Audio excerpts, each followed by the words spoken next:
Hey everyone, welcome back to Chef School channel. This is where I share my favorite recipes, tips and flavors I've learned from over 10 years in professional kitchens. Today I'm sharing one of my favorite high protein snacks. This is a step-by-step how to make peanut butter protein bars. They're naturally sweetened, soft, made with simple ingredients and perfect for meal prep, post-workout fuel or a healthy treat during the day. These bars are completely no-bake, which means minimal effort and maximum satisfaction. As Gino De Campo would say, place the dates into a kitchen robot or blender and pour about 100 milliliters warm water over them. Then blitz them a couple of times and then let them soak for about 10 minutes. Once softened, blend the dates again to achieve a puree-like consistency.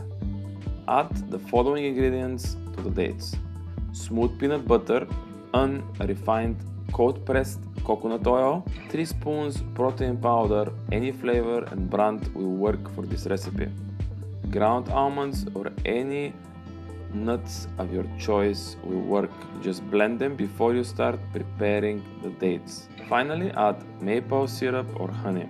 Blend until completely smooth, stopping to scrape down the sides if needed. The mixture should be thick but easy to spread.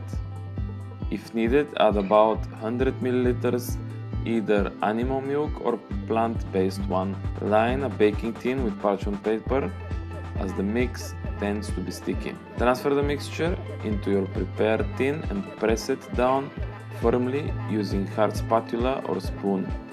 Flatten and fold the excess paper or cover with cling film. Place the tin into the fridge for about 30 minutes or until firm. Place the dark chocolate in a heat-proof bowl over a pan of gently simmering water. Let it melt slowly, making sure that the water doesn't boil to avoid burning the chocolate. Pour the chocolate over the bar and quickly spread evenly. While the chocolate is still wet, additionally sprinkle over your favorite toppings: pistachios or any other type of nuts, goji berries, coconut flakes or cocoa nibs. Let the bars rest for 10 to 15 minutes. Once set, store them in the fridge and cut desired portions at a time. They are rich, chocolatey, sticky but crunchy, and packed with protein. The perfect healthy snacks or dessert anytime. If you enjoyed this recipe, don't forget to like the video, subscribe for more recipes, and let me know in the comments which toppings are your favorite. Thank you for watching and see you in the next one.